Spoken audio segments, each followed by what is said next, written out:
Hi. So, my name's Yasmin. Today we're going to be talking about suicide for the most, and the fact that a lot of people just feel very much like what they're going through, they're the only ones going through it, which is in and of itself ridiculous. But the reason I'm choosing to talk about suicide today is because I've been seeing a lot of these videos on Facebook and YouTube where these people, for one reason or another, are killing themselves. And some people are justifying it and saying that they did the only thing that they thought that they could do, yada, yada, yada. Number one, that is like the biggest misconception out there, that a person has done all they can do, so the only thing that left for them to think to do is to kill themselves. That's a lie. And before any of you jump to the you can't say that, you haven't been there, yada yada yada, you don't know what they're thinking, I have, actually. I have tried to kill myself on two separate occasions when I was younger. Life isn't always what you want it to be. There's never going to be a time where everything's perfect. Nobody's life is perfect. Like, most of us are in the poverty level, and there's no sense in trying to deny it. For those of y'all who are sitting there like, no, you're not talking about me. Yes, the great majority of us are in the poverty level. There's no circling around that. So we go through that set of struggles, the never having enough to do this, or having to wonder where this is gonna come from, things like that. But then you've got these people who are just sitting on money, and everybody's like, their life is perfect, they don't have nothing to worry about, yada yada yada. Well, that's where you're wrong, because most of these kids who have rich parents are just as unhappy as you are, just for a very different reason. Like, we choose to be unhappy on that poverty level because we don't have money and we don't have the things that we want. We don't have the things that everyone around us have. But we, for the most part, still have our family. We still have parents who care, at least one parent who cares. We have siblings to count on. We have cousins. We have friends who are going through the same thing as us. So, we kind of just click. But these kids, these rich kids that everybody is so envious of, sure, they've got money. But generally, adults who have money don't care about anything else other than their money. So they'll shell out thousands. Like, they'll give their kids thousands of dollars a day even. But those kids aren't feeling that necessary love. They aren't getting the affection and all this kind of stuff. So their mentality is not 100% there. They don't have anything to cling to other than money, which is a vicious cycle, because they're going to grow up and they're going to be exactly the same as their parents for the most part. You get these few that are like, I'm not going to do this, I don't care about money. They'll throw their money away and start over, and they have a family, they build a family where they're always with their family. But that's a very few that will do that. So while everybody's judging on who struggles or what struggles, we're all going through something. So, circling back to the feeling that you have to kill yourself, there's always an alternative. Always. And this lie that we tell ourselves, that I have nothing else to live for, yada yada yada. Not true. It's literally a lie. And if we ever sit back and just completely zone completely out, just take yourself from this world and get into your own little space, and you'll sit down and really think about it, you'll find something that's worth being here for. There's always something, no matter how hard you think it is, there's always something to live for. Now, I was 16, the first time I tried to kill myself. Had a hard life, obviously. Well, hard from my perspective, anyways. We were poor for the most part. Like, I could see the struggle. I was the oldest, and there was a lot going on. A whole lot going on. And when you sit there and you have to stop somebody else from trying to commit suicide, knowing that they're going through their own struggle, like you're having to take knives out of people's hands and flush pills down the toilet that somebody else was talking about taking and stuff like this. You're 16. That's not something mentally that a 16-year-old is capable of handling. And then, having to bottle all of it up and then waiting until you think everybody's asleep and you lay down and you just cry yourself to sleep. And you just cry. That's all you do, is you just cry when nobody else can hear you. So, at some point, that boiled over, and I was just tired of everything. And I tried to take a whole bunch of pills, for what I thought was a whole bunch of pills, obviously. Got me nowhere. Like, I was knocked out. No lies. I was knocked out. But ultimately, I woke back up. And the average person take a whole bunch of pills, especially pills that they're not supposed to be taking. They'll overdose and they'll kill themselves. But God has always had his hand in my life. And I was very naive to think that I had the power to take my own and throw it away just because I felt like things were hard and I was tired of trying to help other people and having to force everything that I needed down because there was nobody to help me, or so I thought. There was another brief period of time where I cut my wrists or stuff like that. Around the same age, I guess, pretty close to it. I was just, it was a very, very, very dark period there. It was in the space of about 6 months. That didn't work. Obviously, I don't even have scars. I don't know how well y'all can see on this camera, but no scars. I probably didn't do it right. The good majority of us, we're stupid like that. We don't. What we see on TV, we're, hey, this is how you do that because it's on TV. But I'm older now, and I know how to do it. But now I'm wiser, so I know that there's no need to do it. Now, I say this to say, because, I'm not about putting my business out there. Anybody who knows me knows I don't just put my business out there. I say this to say because so many people are killing themselves. Young people, old people. Like this police officer that I saw who killed himself because he couldn't take the corruption in the police department that he worked for. So he killed himself outside of the department after having left a suicide video, basically undressing the whole of the police force.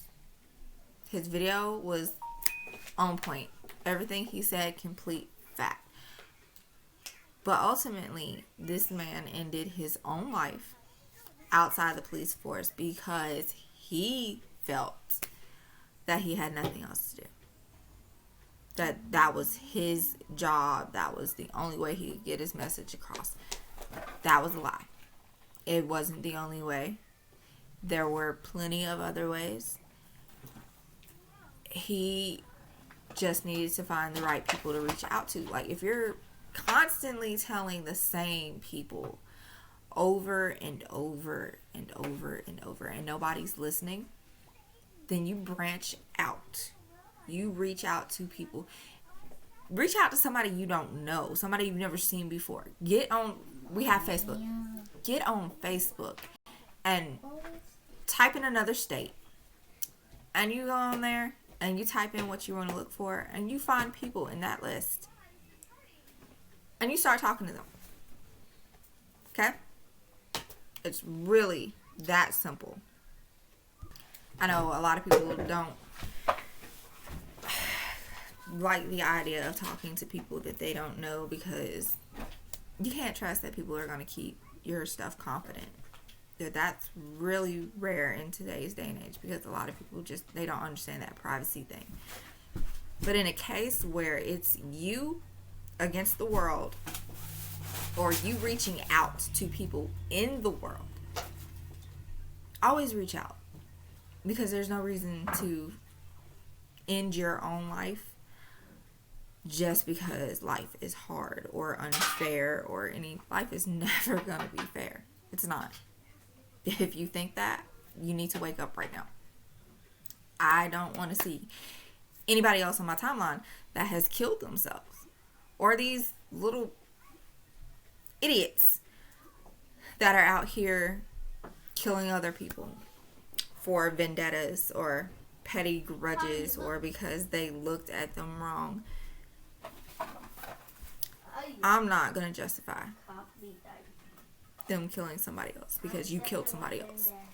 In my book, I've always been old school. Eye for an eye. You killed them, somebody in their family should kill you. It's just that simple. This is it becomes a blood war once you've killed somebody, and they definitely, if it's not self-defense, once you've killed somebody, whatever comes behind that is your own fault, and you deserve whatever you get. But at the same time, people need to reach out to each other, because you don't know what's going through that person's mind who's out there killing people. You have no idea. You don't know what they've been through. You don't know what they're facing at that very particular moment. You don't know what kind of threats they're under. It could be a situation where you kill this person, or I'll kill this person. If a person tells me, I need you to go kill Joe Bob down the street, or I'm going to kill your son. Now, I say your son because I don't have a son. And I would never put in any kind of little conversation like what I'm saying. I'm never going to put my girls into any of these kind of contexts. But they tell me, go kill Joe Bob down the street, or they'll kill my son. They're not going to get that opportunity, because I'm not crazy. Okay? I'll be like, all right, where's Joe Bob live? Give me the rundown. At the same time they're turning around to get their pen and paper, I'm pulling mine and I'm taking them out. Because you're not going to force my hand to do nothing, first of all. And you aren't going to threaten my kids. But a lot of people are naive. And they will do whatever they're told to protect their own. So this is why I say you have to pay attention to people. But it's a lot. It's a lot going on. And a lot of people are blind. A lot of people are dumb. A lot of people are stupid. I'm not trying to be nice. I'm not trying to sugarcoat. I'm not trying to keep from calling people out. I don't care about any of that. I don't care how people feel about me or what I have to say. I'm merely giving you the rundown on people feeling like they have to do stuff that they don't. There's never a reason that you have to kill yourself. Now, I think back a lot these days on the stupidity of me having tried to kill myself, because it's just chain reaction, okay? I killed myself at 16, right? I'm not there for my siblings as they finish growing up. I'm not there to reconnect with my parents because for one reason or another we were disconnected at the time. I'm not there to be a strong point for other family members during a situation that arose that everybody else needed somebody's strong shoulder to, to lean on. I would never have met my significant other, who I'm not with physically in today's time frame, but I love him nonetheless. But I would never have met him. I would never have had my daughter Serenity. I would never have had my daughter Harmony. I wouldn't have got to see my nieces and nephews. None of this would have panned out because of me having a weak moment and choosing to do something completely stupid because I felt like I had no other choice.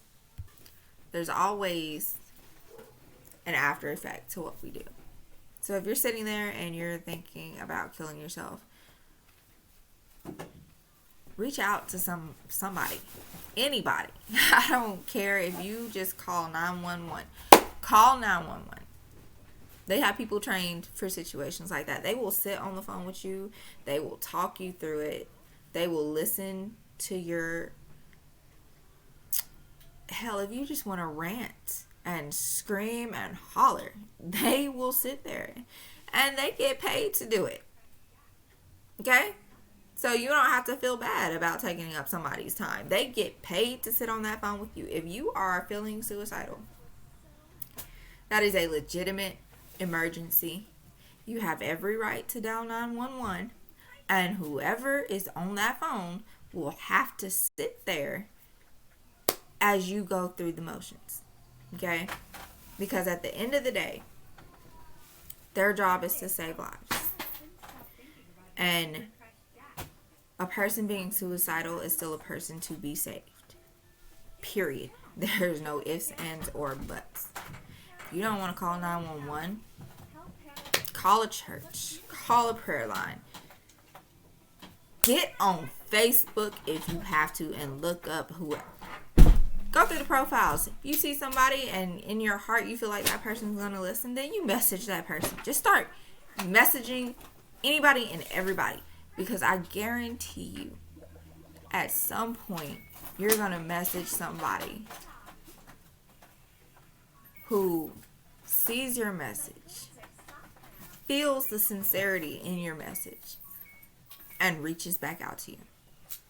None of us want to, deep down in our heart, none of us want to see somebody kill themselves over something that doesn't matter. Okay? It doesn't matter. None of it matters. We don't want to see somebody kill themselves for that. I hate that I ever thought to kill myself. Because, yes, things go wrong all the time. But so many things have gone right. And it is ridiculous. The amount of things that I would have missed out on. And I'm thankful every day that God said no. God said no. I'm not taking mine. He's not going to let me. But a lot of people just need to feel connected to somebody. Hell, if you're on my timeline and you're feeling suicidal, you can message me. And if you don't get an immediate message, because yes, I work, I am, for all intents and purposes, a single mother because I'm having to do this by myself right now. I'm running after children all day long when I'm not at work. I've got a lot on my plate. But my messages come to my phone. So when I do sit down, like the average person, I'm going to pick my phone up. I'm going to see your message. And I'm going to message back. I'm going to ask you, how are you doing? What's wrong? What do you need to talk about? Because I don't want to see on my timeline that another person killed themselves. It's just not worth it. We are losing way too many people over way too stupid of reasons. for our timelines to be clogged with so and so, we didn't even know that she was depressed, yada yada yada. You can be depressed and nobody know. I know this for a fact because I've been there. I have been depressed and had to put on the smiles and the fake personalities and all this kind of stuff just so that my kids don't see what I'm feeling, so that it doesn't rub off on them, and so that my family don't see what I'm feeling. You know, we hide a lot. And that's 60 something% of the problem, is that everybody's so busy hiding what needs to be shown and nobody's talking about it. But it's time we start opening up those conversations and communicating. I don't care who you communicate with, just communicate with somebody. I know one person that I care about has a lot of mental issues and he's not around me on a daily basis, but his struggle affects me almost as much as my own struggle affects me. I'm one of those, I can walk by you and if you're overly depressed, I feel it, and it has irked my nerves my entire life. I don't like that. I don't like feeling what a complete stranger is feeling. I've never liked that. But at the same time, I've learned. If you walk by somebody and you just, an immense sadness or overwhelming anger, you're feeling it for a reason. So you should pause. Just pause. And consider reaching out to that person. Consider walking over and saying, hey, how are you doing today? I've done it. Trust me, you'd be surprised by the reaction. A lot of people, they'll be shocked at first because why is this crazy woman coming up and talking to me? But once they realize you're not a threat, you don't mean any harm, you're just speaking and showing them that, hey, somebody sees you. I see you. You're there. I'm showing you that I care. A lot of people need that. And you would not be able to understand how much that would affect a person. But it's time that we start listening to what people aren't saying. Once we all realize that there's a lot being said with no words, and we all just open up. Open your mind. Open your eyes. See what's there that isn't being told. That's what we need to do. We need to see what the person is feeling. Don't wait on them to tell you. And if you're the one feeling it, don't wait to be seen. If you are getting to that edge and you know you're at that edge, or you just feel like, I don't know what to do anymore, don't wait on somebody to see that and reach out to you. Reach out to somebody else. Like I said, I don't care who it is. If it's an old school teacher you haven't seen in 15 years, just reach out to somebody. But that's just it for now, because I feel like I've been ranting a little longer than expected. I guess next time I'll go over the whole bottling your feelings up thing, because ironically enough, I've been there. Honestly, I've been through a lot of the things that a lot of people go through, and it's time that people start realizing you're not alone. What you're going through, somebody else is going through. And if it means that I have to start opening up about things that I've gone through, then so be it. Bottom line. So we'll talk about losing somebody to a drunk driver who does not care, because I have done that.